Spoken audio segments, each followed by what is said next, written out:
Hi, I'm Claire, Christy, and Janine.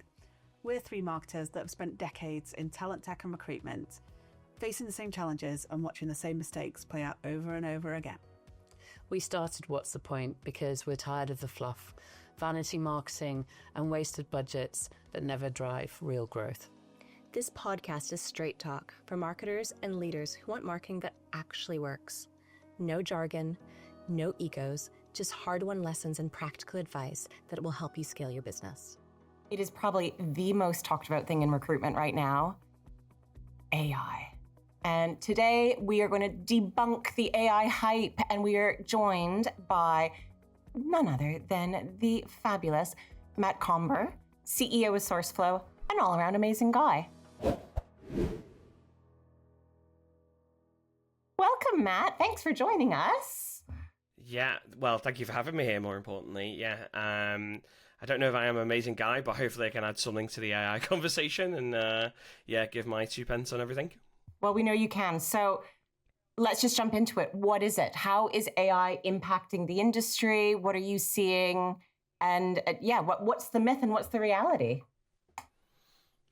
Yeah, I mean, the growth of it is something that don't even really need to speak about anymore, do I? Because it's everywhere, isn't it? I've got my cousin lives in Ireland. She's 18, and she's over in Liverpool at the moment. And I was chatting to her for summer holidays and stuff, and she was saying, I had these 3 careers lined up, but I'm not going to go into them now because AI is going to take all the jobs in those careers. And I was like, wow.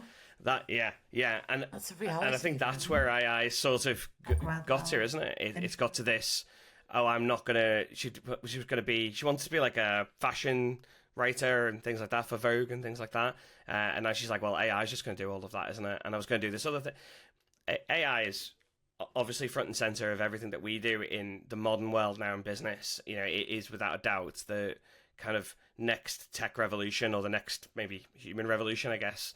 But I think it's more than that. I think it's now impacting the generations that are coming through and probably changing how they look at the world of work, as opposed to how we used to look at it as well. So, in terms of where we've seen it, it's gone from the cute, oh, look at this, I can write a little bit of content, isn't that nice? To it's taking our jobs, and everything in between, including taking over the planet, right? We've kind of seen everything. I think with that comes a lot of hype. There's a hype cycle, right, that exists. And, there is a lot of, it's going to be better than a recruiter, or it's going to be better than, this member of staff internally. I don't think we're there. I think the reality of where we are with AI right now, I don't know what you guys are seeing, but the reality that I'm seeing is that it's making good people more productive.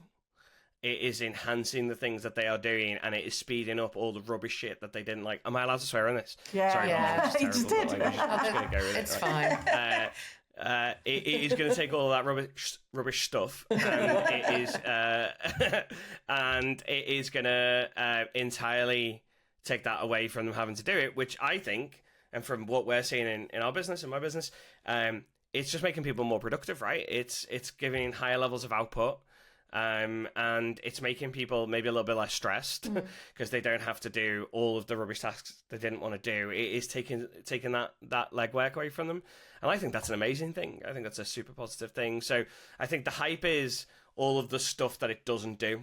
Yeah. In reality, it's by our solution, it will do all of this stuff automatically. We're not there with that. I'm not saying we won't get there, but we've got a lot of hype there. I think the reality of it is that it's a great productivity tool for humans to make us better at what we do. I wonder if we can dig into the hype cycle a little bit more, because actually Gartner produced it. It's kind of, a really big brand behind the hype. Is it kind of almost fueling the fire with this hysteria that we're like there is that nth degree. AI is taking over the world. We're not, we're just going to sit here and knit. I don't know. Like that kind of feels like it's so out there. But then I work obviously in technology as well. And most of the products and solutions that I'm working with now have got elements of AI within their solution. It's not holistically the whole thing. I've seen a couple that are really, really good, majority AI, but they're still very much the the programming needs to go on, the automations need to be humanly. But you have to know what you want to get out of it. I think that's, for me, that's where the hype could and maybe doesn't meet reality, is they're saying they can do all these things when it's baked in. So not like the productivity side that Matt's talking about. And let's talk more about that in a bit, because I think that's where we're all benefiting from it. But it's when these tools just say, oh, we do AI, we have AI, we have AI. But it's not, is it solving the right problem? Is it actually the pain point that their customers are experiencing? And if their customers are using the product, is it actually even one of the features that they're using? Or is it, or does it just become hype and useless hype? So let's get into the hype and where hype actually meets reality. So these tools all say that they do AI, you know, it's everywhere. To go get on a website, AI, you go to a trade show, AI, you know, everybody's talking about it. It's almost becoming laughable that everybody's saying, oh, everything could do AI. But I think when we're talking hype versus reality, it's still, what do you want to get out of it? You know, what's your end goal? And then start backwards engineering. There's the tech providers out there baking in AI. There's also the reality that there are tools out there where an individual that's not a techie can build their tools as well. So there's that element of the hype versus reality, because I think a lot of those tools can be semi-useful, but the time that you spend playing with it, and that you can go down rabbit holes, days and days playing with them, you know, versus finding a solution that already does it with the AI built in. What's the differential? I think for me as well, it's you don't know what you don't know. So how could you possibly design a better workflow or get to an end result when actually you don't know that's the end result that you need in the first place? So you're saying you still need a human brain to know what you want to get out of it? For now. I think for now. And I think also as well, the amount of evolution that we've got going on and innovation, you know, let's not confuse AI automation with innovation. Let's take it step by step, right? So if I wanted to optimize my workflow, my time actually delivering something, I will augment myself with technology. I've always done it. That just seems a natural thing.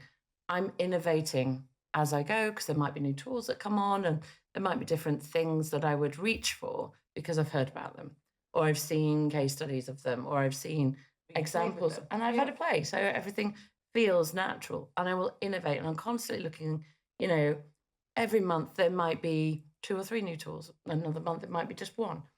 But there'll always be something that I'm innovating with.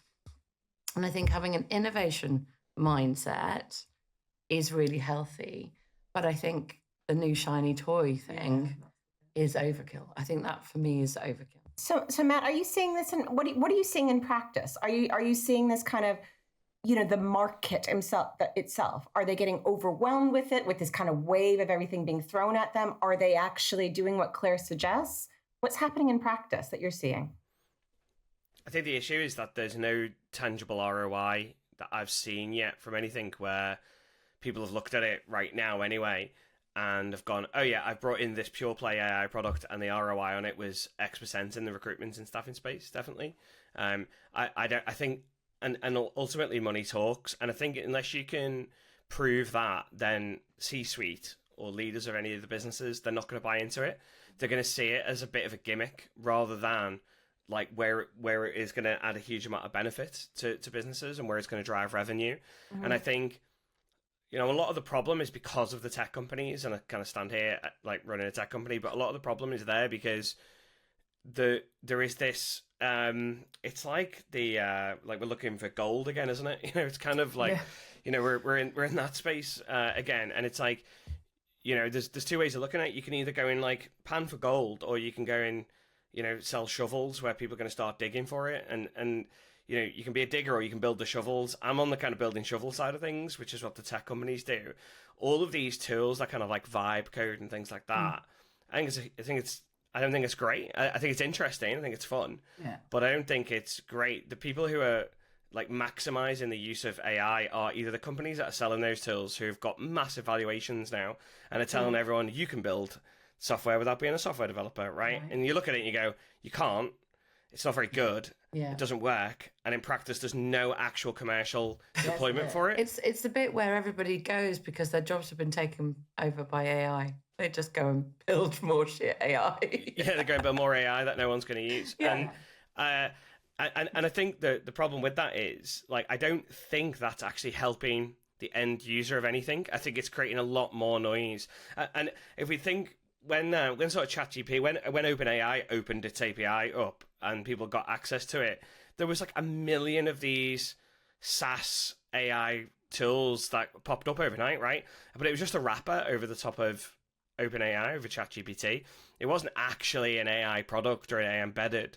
And I think that has created like this almost gimmicky mistrust of what AI can actually do for businesses. So that's one side of it. And I think the other side of it then is you've got, I'm going to say more legacy, but like older businesses, right, where their tech was being built on different type of database models and things like that, who they're now bringing AI into their platforms, but like sticking AI over the top of an existing company with a lot of years, X years of data and structure, and is also a really difficult thing to do, to just go, we're just going to now make it a platform that has got a very different database structure and entirely different use case for it.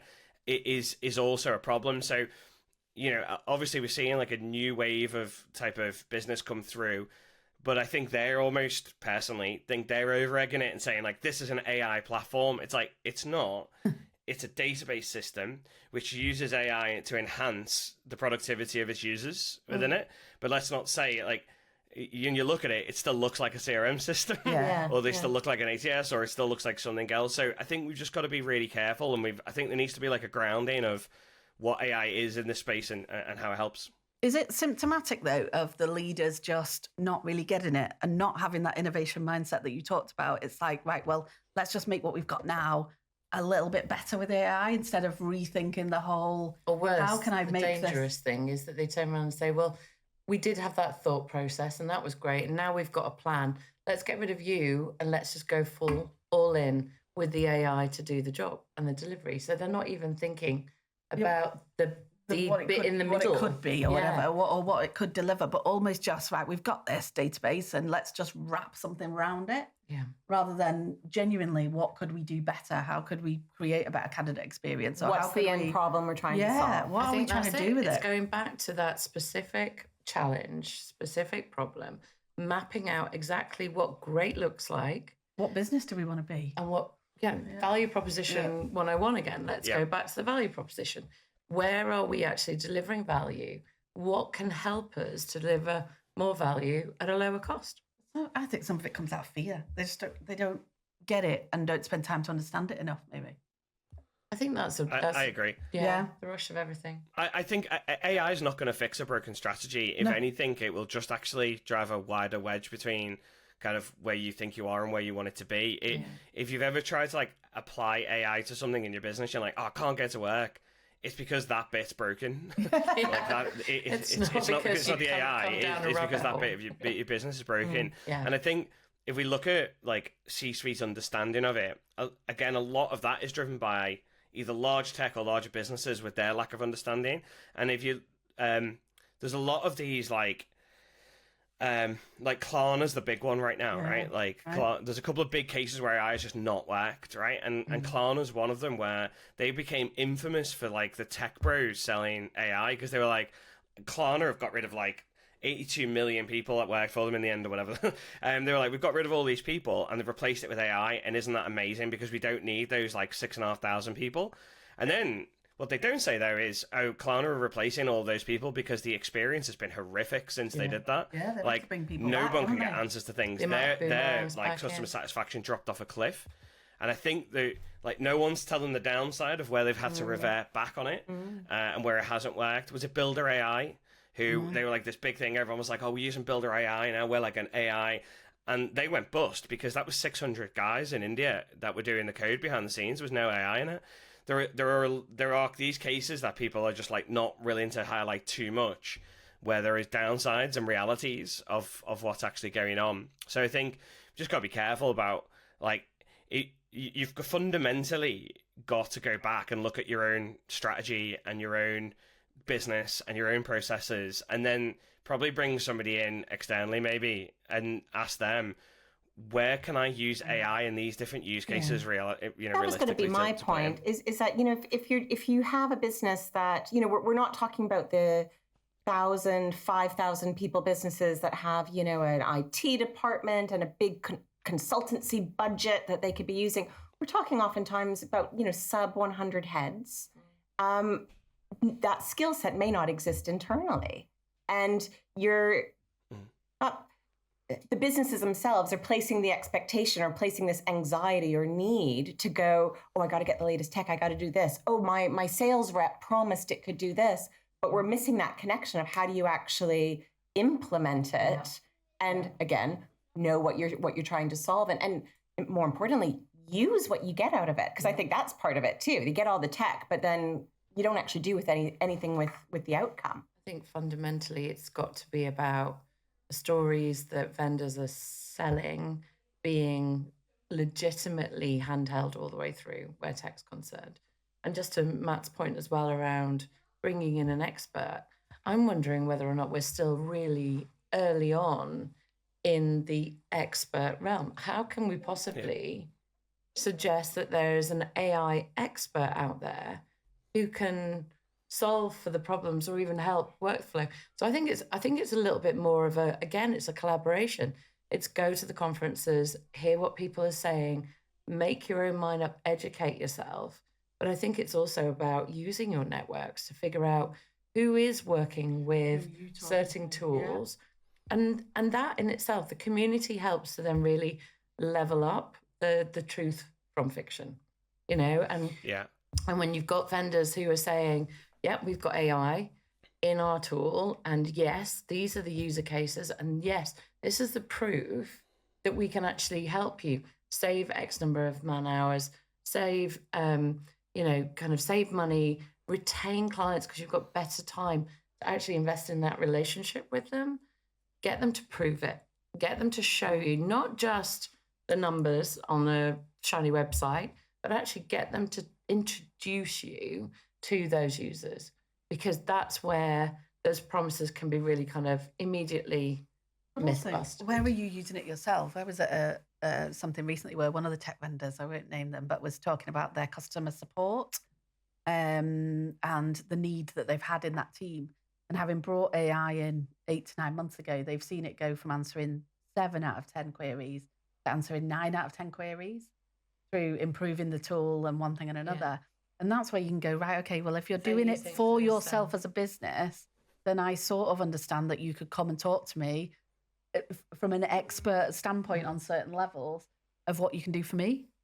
I think it also goes deeper as well. Like, to your point, if an organization is using their own tools, how much more trustworthy are they versus those? I mean, I've worked for quite a number of organizations where the last thing that they're going to do is actually use their own stuff. But it's kind of like, maybe because they weren't at the right size or they weren't in that process, it kind of, it smacks of, total like lack of faith, in my opinion, if they're not using their own tools. You use your own tools, Matt? We use our own tools. Yeah. We our website is powered by our own tech. That would be horrific if that was not the case. Never win a sales pitch again if that wasn't the case. No, I'm with you. Yeah, I'm entirely with you on everything you've just said. I think that I can come from like a background which is like, kids now would probably call me quite old in this. And I think people like sort of look at me and go, I know it's tragic, isn't it, when you get to that age? But like, I think people would look at me like a bit like, why would you do that? But in my first jobs, my first job was in data science, and but one of the big things that we did in that business was we were a lean organization. People think lean just means like lean process, as in the official sort of like you need a qualification to do this.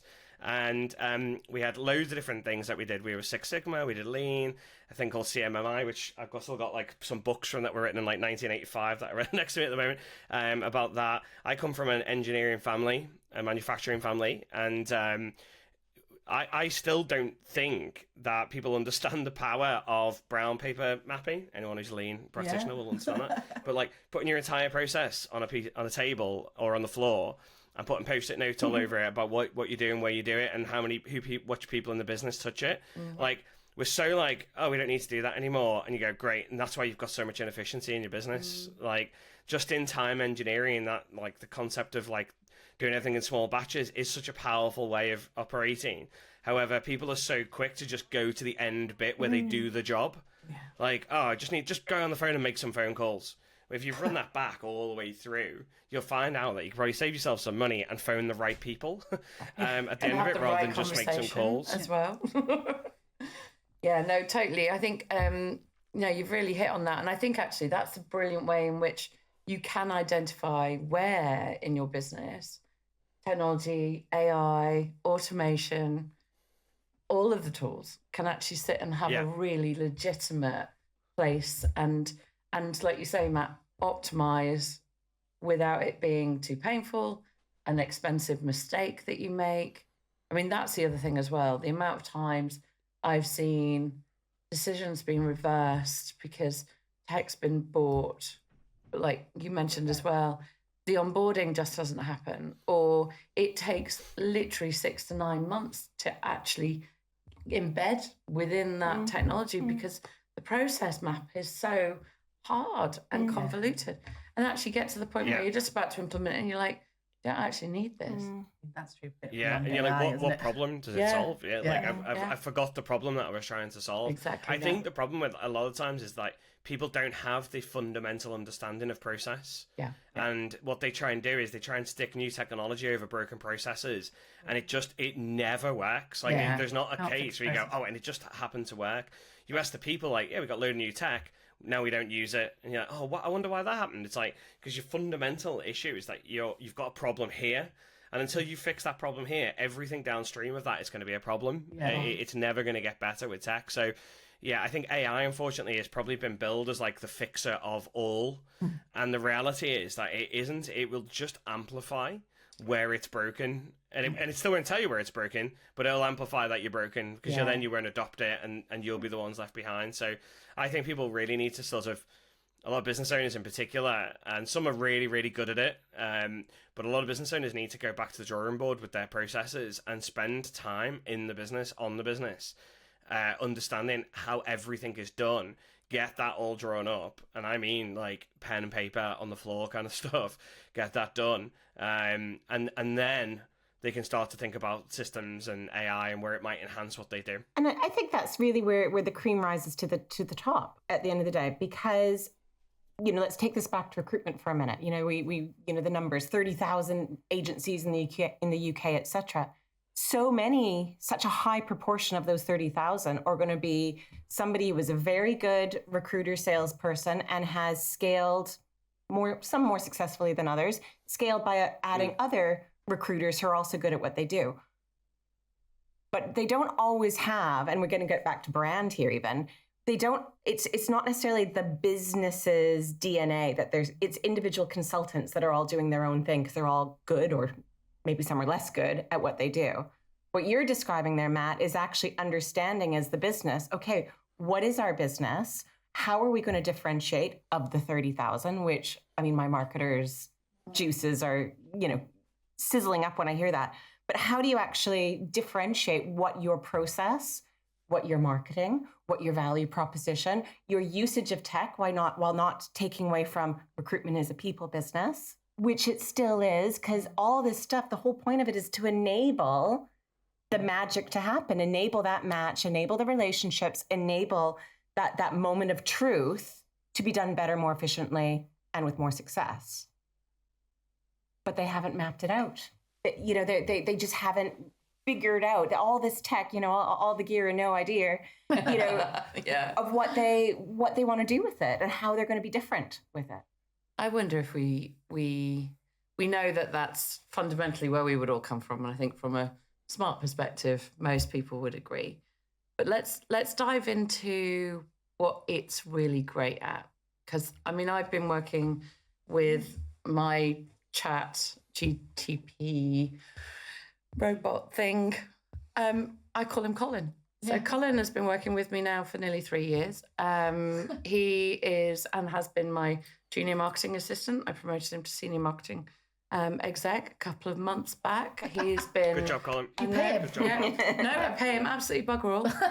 Actually, no, there is a subscription, so that's $20 probably... a month. pay him Yeah. That's probably a little £20 bit... a month. 20 quid a month, yeah.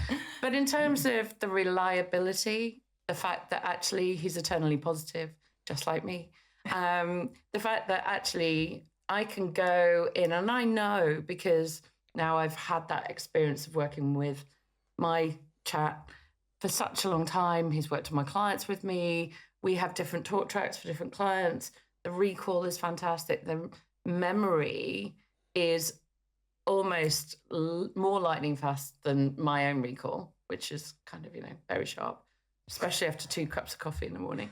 But it's that beautiful thing of a solopreneur being able to work with 4 dozen extra pairs of hands. I can research, I can create frameworks, I can draft content, I can identify summaries really quickly from big documents. I can I can consume books based on summaries in 15, 20 minutes where it would take me a day to read something.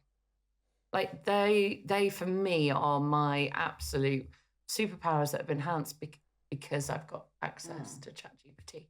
But what other things are we seeing that are enhancing? And I'm obviously not a recruiter, but I am a marketeer. So if I can do all of that, what can recruiters actually do? Matt, what are you seeing?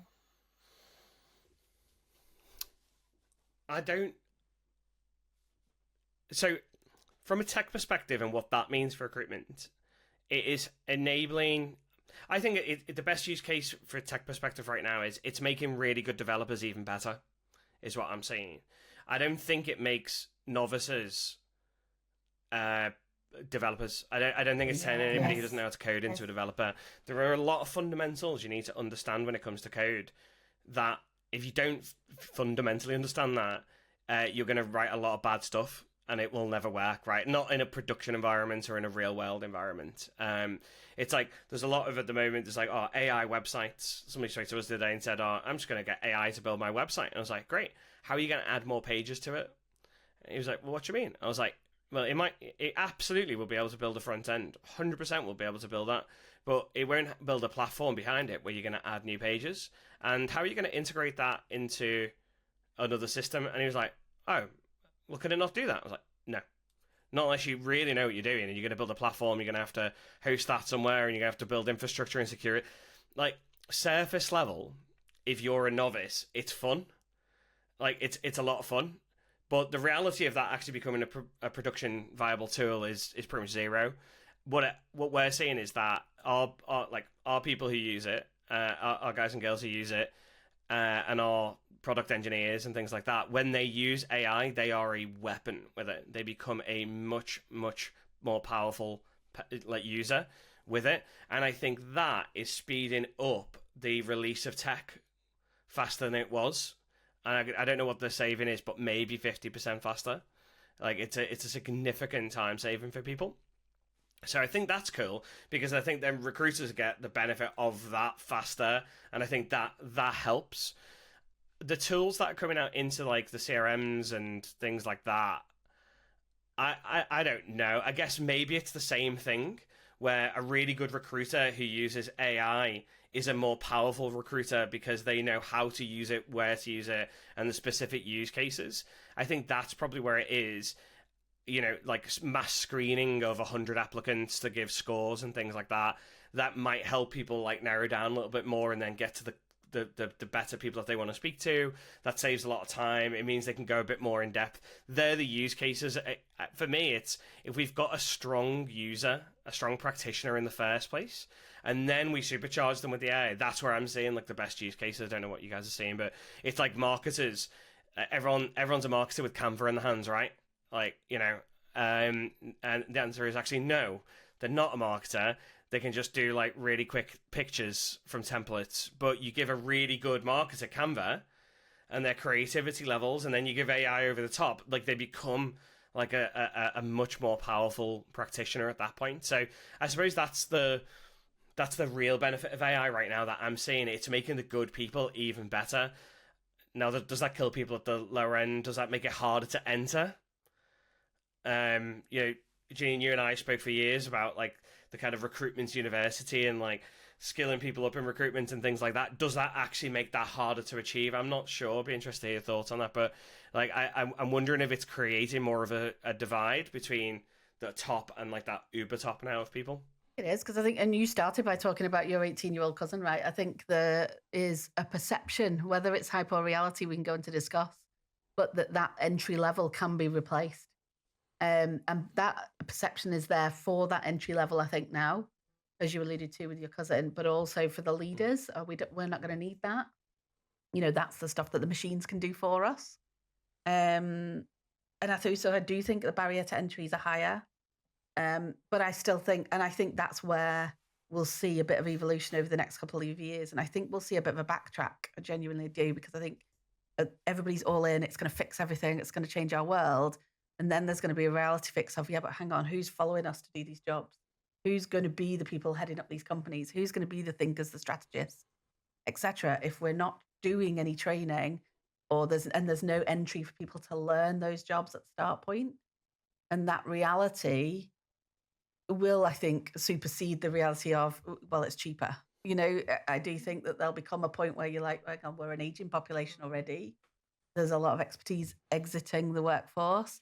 What do you do? What are we doing? Yeah. You know, fundamentally, we don't, the human versus machine argument, everybody will end up being protective of their jobs, you know? I really worry about that, Jeanine. I that's like, it's not my biggest fear in life, but like that's my biggest fear for businesses and the workforce, is that we have, I was talking about this actually yesterday, quite in depth, but if you think, when probably we all started work, I presume we worked in an office. Yeah, right? we did. We probably worked around people, and we learnt our trade from some People people who were really good, some people who were probably, from my experience, truly awful. Yeah. You know what they do. But there's a lot in between, right? And you sit in an office and you listen and you hear and you make mistakes, and people are older than you tell you you're an idiot, and then they help you hopefully to get a bit better. Yeah. And there is a lot of refinement that goes on personally in that environment.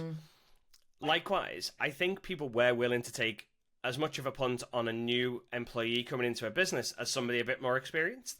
I always felt like in businesses I worked in that there was always a stream of newer employees, of 18-year-olds or 22-year-olds coming out of uni. I always felt like there was a good flow in the businesses of those people. The challenge we have now is we have AI. The challenge is this, as you alluded to, we've got more people leaving the workforce than entering the workforce. That is a fact right now. More people are retiring than actually coming into the workforce. So we have a dwindling workforce, you'd say, population. Anyway. Yeah. Then we have people not going into offices and learning and all of the good stuff that comes out. It's not negative. Social kind of. Some of the best times I've ever had have been in offices, right? But even learning, you know, at desk, like looking over the shoulder. Oh, try this, like this. You know, that is really hard to emulate. It's also resilience. Vital. And doing so we're losing wrong. that social human side of it. Yeah. And then we've got AI, which is coming in, which is kind of saying, I'm going to make the best performers better, and you know, you're new. So are we at risk here of having like a 4 or 5 year period where we have got nobody new coming into workforces? And I say nobody new, I can give some stats. 2 or 3 recruitment businesses that we work closely with, I know the owners really well. They tend to take about 20 grads on at a time, right? So over about a 2-month period, they'll hire 10, 20 grads. Their stickability, their stick rate at the moment is about 2 in 20 last longer than a month. Than a month? Oh my goodness. A month. And that is a consistent figure in this industry. If you're going, this is going to go out, hopefully they'll see it and they'll comment on it. They might not want to, and it's not that they're bad trainers. No. They're really good. These people are really good businesses, really solid recruitment businesses that are some of the better performers. And they can't get new employees into the workforce to stick around longer than a month. And it's not that they're doing anything wrong. There is so many, like maybe it's a resilience thing, it's the reality thing, maybe it is a training thing, but they're quitting. It's not like they're sacking them. They're just quitting, just walking out of it. That's what you see, isn't it? And people have got, you see it with people with 10 years experience, but it's not 10 years experience. it's 10 times 1 year. Yeah. And there's that, they've raised the white flag and they've stopped and started again.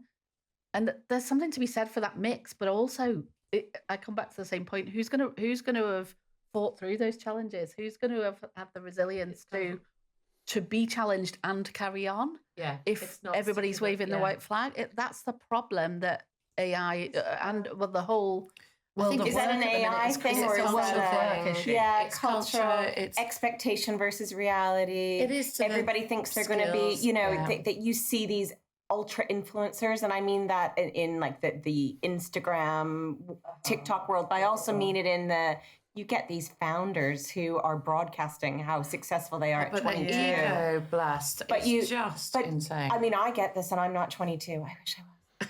I'm 24. Oh no, but you see it. It's really hard not to think, oh gosh, I'm really underperforming. Yeah. Oh God, look what I should be doing. I wonder if this is also, again, we've struck on it in terms of an age demographic, but also as well, if we think about where we're at, we've weathered every single type of innovation, right? So I started work, there was no social engine media. Before TV's got okay, so maybe the Industrial Revolution happened just before I started work.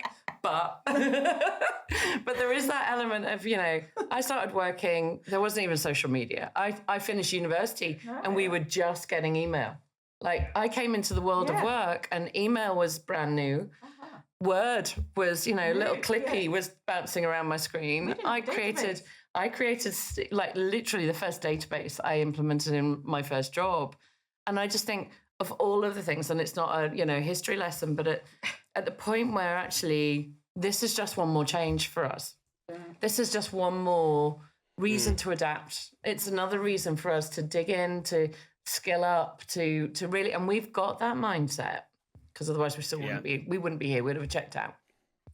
I think the generation that's in the workplace right now, the sort of 20 to 30 somethings, they've had it tough because their world has been evolving and they didn't know that this evolution would happen as fast as it has. We've got used to the speed in which evolution has actually occurred. But their evolution is almost like, well, it's not like that today. It was like that yesterday, but it's not like that today. You need to change now. The pace of change. And the pace of change is definitely different. But I also think as well, the resilience piece, you mentioned it, because we've not had that social, economical kind of grow together, learn to talk, learn to communicate, learn to be with each other shoulder to shoulder, and then we're together, we're not, we're together, we're not. You're told to be here, but you're not really, your head's somewhere else. I think we're just in a so different world, and I wonder, it's not going to change back, and it's not, the only answer is that you've just got to get on with it. It's not that either, but I think there's somewhere in the middle where there is that element of organisations culturally, whether they are remote first or in office, where actually there needs to be an always-on education and skills training development aspect to what they're offering their employees, because otherwise they're just going to fail. And this churn of people, the fact that you can't keep more than 2 out of 20 new recruits in a month, that's insane. How do you manage, Matt? Because you have, I know you have an office that people come into. I know there's some working from home in the UK. I know you also have remote non-UK colleagues. How do you manage that collaboration piece as well as that skills training piece? So I'll be really upfront. We don't hire new people into the workforce. Oh, you're part of the problem. All of our hires are experienced hires. I have to admit, we're the same. And would you ever see a future where that would change? Okay, yeah. So we have done, and none of them lasted more than about 2 months. Wow. Well, there are exceptions. I think there can be exceptions. They sort of the resilience is the word, right? There was a significant. So if you think about my journey, the last time we'd run a business really was we sold Volcanic at the start of 2019, right? So before that, we were office, 2 floors of the Governance building in Manchester, a couple of hundred people worth of space in there. I don't want everyone in. There was a lot of desks, and then we had Malaysia, we had Sydney as well. There was a lot of desk space and people talking to each other and doing all that. That was kind of what I remember work being like, in a way. I've got a photo of the last time I walked out of that office because I thought, wow, this is great. Like this was our home and a couple of homes we had in that business. Then we're acquired, and COVID happens. Like not long after that, COVID happens, and so when we started SourceFlow back up again, it sort of felt to me like I went back in and was like, oh right, well just go and get an office, go and get a bunch of people in, build culture, go and do that thing again. And all the hires that we brought in were like, oh no, like we don't think we need to work from an office. And they were like new hires to the workforce, like 6-month experience kind of thing, maybe some of them grads. And they're like, oh yeah, like everything's work from home now. We don't really want to come in. And I'm like, well, no, you've got to come in. And they just didn't last. Like they just were like, well, I don't want to do this job. I'm going to go and find a working from home job. I'm like, oh, okay, fine. And then some did stick it around, but they didn't have the resilience. They'd not been like built, it felt like, with the resilience to accept no when they were cold calling people. And it's not super cold calling with us really, but what we found is time and time again, either developers or sales, they were showing a complete lack of resilience to be able to deal with just normal challenges. Like, you've made a mistake with your code. It's wrong. Okay, fine, great. And this is how you fix it. And they were like really struggling to be told that what they were doing was wrong. It's the constructive criticism. It's the candor. It's the kind of like I see that. You move forward by failing, right? So actually, if it is a harder conversation remotely, right? Because somebody has to call you in to go, you're wrong. Whereas when you're around a desk and it's much more iterative. Oh, did you see that you just did that? That's not right. The coaching in the moment feels different to having to have a meeting. Be told that you're wrong. There is a different. There's the osmosis element to that with it too. Just we're off piste. Yeah, we're definitely off piste. Let's bring it back on piste. What we'll say is that the reality of the situation now is the not the elephant in the room, but the reality is that our customers are ultimately the ones that we serve. Right? They pay the wages, right?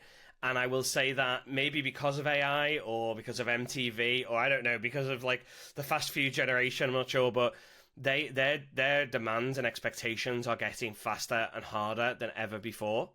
And as much as I'd love a workforce that I could bring through and train up and do that with, actually the customer demands are breaking that at the moment. And so our decisions had to be, let's go and hire more experienced people that can hit the ground running day one, can immediately output, can immediately impact, can use AI to become more powerful and can deliver a better value of service than we would have done. Yeah, okay, we're going to have to pay for that, but the customers won't leave if we do that. And so there is almost like this really mad macro thing going on where that's why I worry. I worry that we've got AI, which is going to really exacerbate the situation of a workforce that are not socially and maybe professionally skilled enough to prove to an owner of a business that they should take the job over a more experienced member of staff. And I think you only have to look at the hiring statistics with people not hiring as many people. They are hiring. They're hiring more experienced staff.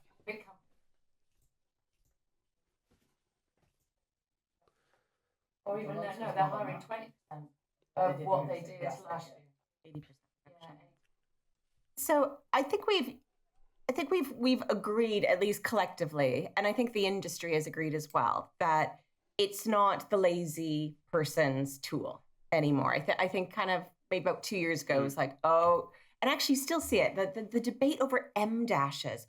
Oh, you wrote that with ChatGPT, you lazy. I used to quite like an M dash. I have to take them out now. This is really N dashes. I was told to use them in school. I used because there's an M and N one. Have you seen the extended one? The three. So anyway, the point being is that I don't think it's, on the whole, it's not seen as a lazy person's tool. It's seen as a strategic enabler. So, but does it kill creativity? That's the question. Is it? Are we, are the creatives of the world, and I'm not talking about graphic design and pure creatives, I'm talking about creativity. Are we going to lose that because maybe we'll be strategic, but can we control what's coming out of it? Or not control, is it going to stifle those human moments of brilliance? Let's ask Matt, because I think you know, as the tech genius resident here, for What's the Point, I think that you're the only one that can really answer that one. Yeah, it's terrible, isn't it, though? Like, the AI content's shocking. Like, it does a job, right?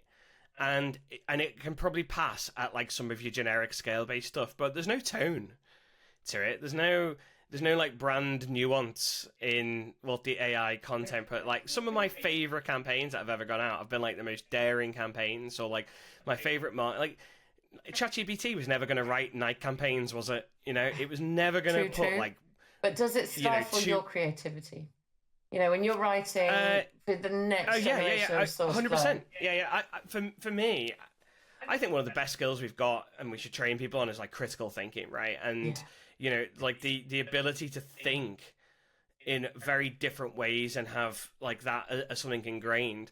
But ChatGPT or other models are available. You know, like the AI products that are about, they are so rinse and repeat, and they're so easy to just go to and just ask it, can you just write this for me or do this, that it naturally is going to start to kill creativity. And that's back to my cousin. That's her fear. It's like, well, I can't do that job because there's no creativity left. It's like, you were talking about being a photographer for Vogue. I like to think that Vogue have probably got the peak of creativity, right? You know, like those magazines in particular, or those publications. She was saying, like, well, no one buys magazines anymore. It's like, well, maybe, but there are other ways to be creative. It's not just people probably do buy them, but I kind of feel like there is that level of, though, it's the operator that's got the creativity. I'm not going to give over my creativity to my AI. The machine. I'm going to use the machine to enhance my creativity. I'm going to investigate the art of possible always, and I do think that it's down to our intelligence, not the artificial intelligence, to kind of really be engaged here. You know, and I think if you're a naturally creative, critical thinker, you're naturally strategic, you're always going to find the ways humanly to make something better, more beautiful, more, you know, resonant. If you know what you want to get out of it. I think that's one of the, you know, the issues here is that, and you could talk about content, but I think we're all beyond content, a LinkedIn post at this point. But it's you need to know what you want to get out of it in order to have the right prompts and guidance to put into it.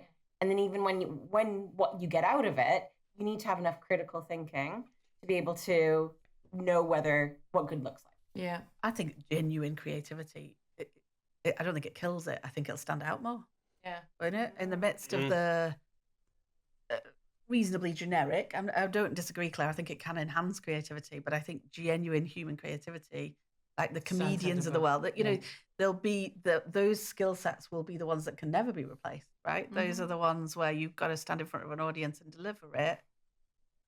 But you're now talking about a human skill set. Like the actual delivery is still human. Like, I'm thinking back a few months ago, Elton John had this big, quite public thing that because you can get them to write me a song in the style of Elton John. Yeah. I use, one of my favorites is, write me an Easter dinner party menu in the style of Ottolenghi. And it's brilliant. Yeah. It literally has taken, if anybody knows Ottolenghi, he's a famous chef. But it is, but that's the stuff. He is a recipe. You know, he's this genius Mediterranean chef expert. Well, ChatGPT just gave me a pretty amazing menu. Somebody else can write a song in the style of Elton John. You know, it's getting clever. It is getting clever. And maybe it's not writing a Nike campaign, or say it properly. Tone of voice and brand. Do you know what I wanted to do though? So if you ever ask ChatGPT something at the moment, so if I messaged it, right, and I say, I'm looking to rob a bank, and you know, I'm going to take 3 accomplices with me, I intend to tunnel, the first thing it says to me is, that sounds like a wonderful idea. That's what I said. Eternally optimistic. You are a true pioneer of the crime scene in Liverpool. You know, like it's maybe I want to go. I'm thinking about writing this. This is what I'm thinking. And I wanted to say, that's a shit idea. Yeah. You're an idiot. Like, I wanted to, like... I've actually done that as well. So again, if you go into the paid subscription version, you can actually start to curate the types of response that you want, and also the way in which you want the chat to basically come back with, elevate, kind of argue with you, provide alternatives.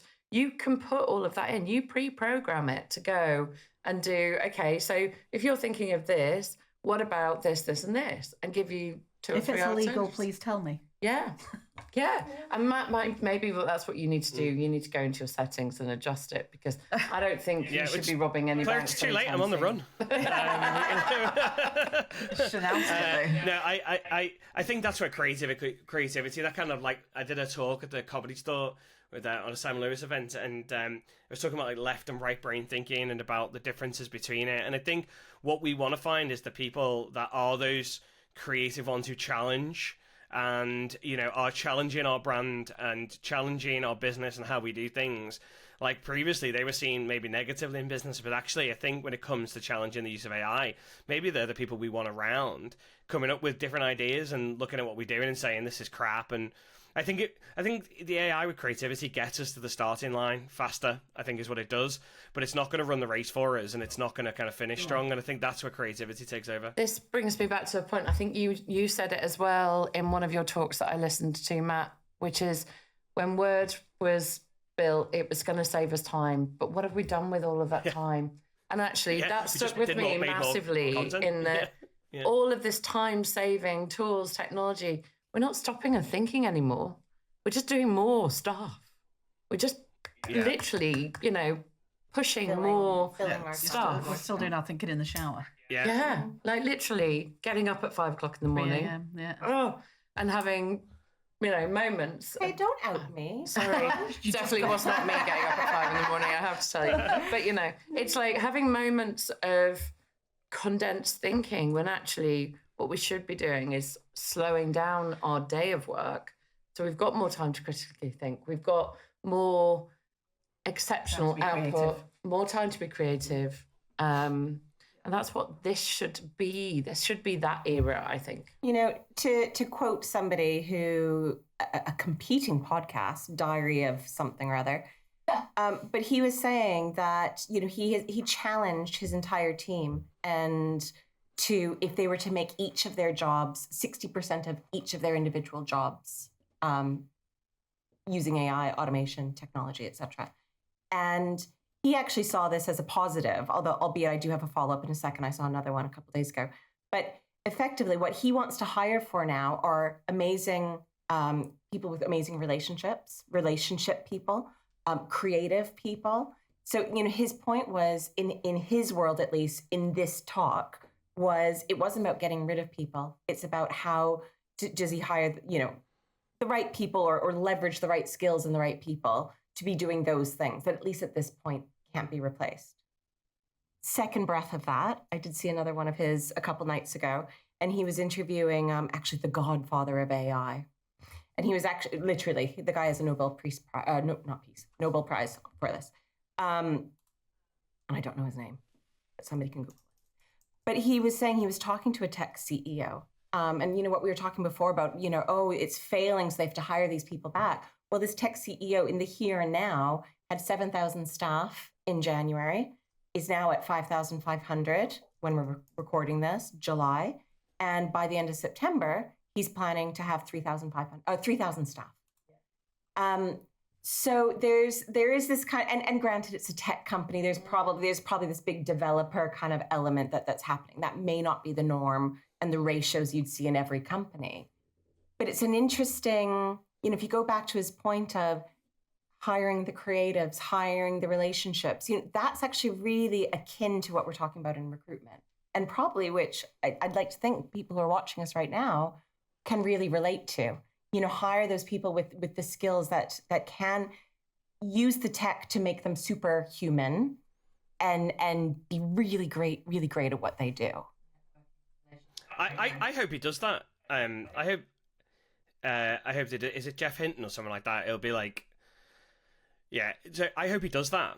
because that, for me, like, the recruiter in me goes, great, 4,000 people on the market.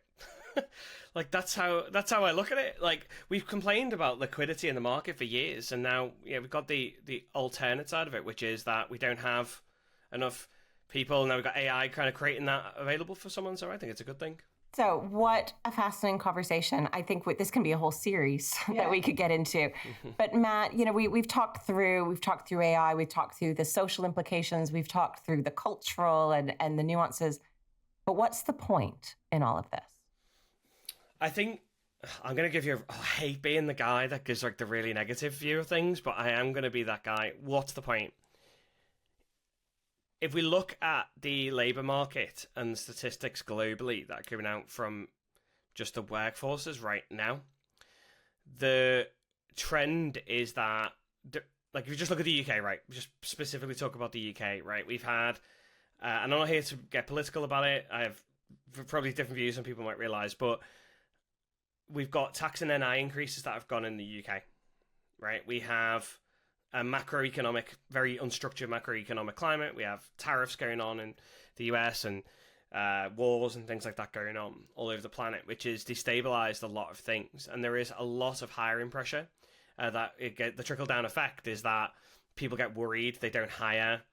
We've already discussed that we've got a aging workforce leaving the workforce, quite rightly, to go and enjoy retirement. And we've got a lack of newer people joining the workforce because people like me, maybe I'm part of the problem, but they need the job done now for it. And the utopia would be that that's not the case, and that we bring a lot of new people on, and that AI becomes this kind of complementary tool, and so does automation, and it's this kind of like beautiful place where we all coexist with it. The business reality of it, and I think this is the point, is that AI is coming in at a time where it can do at least part of that second hire you were going to make's job, and so we give it to one person and make them more efficient. And I think right now automation and AI, which obviously are different things, but their timing has enabled businesses to not have to hire more people and probably still be as effective or there or thereabouts effective. And the point is, we've got squeezing bottom lines, and AI, it fixes that.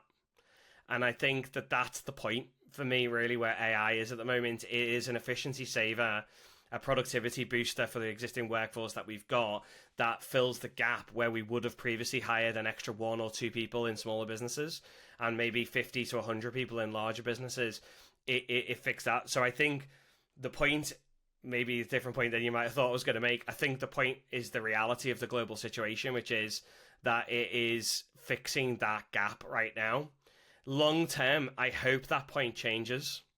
And I hope that point becomes, it frees us up, like the point I was making about Microsoft Word in that talk. It frees us up to have more time with our families and be happier humans. I think right now it's making happier businesses and probably saving some businesses that might otherwise have gone under.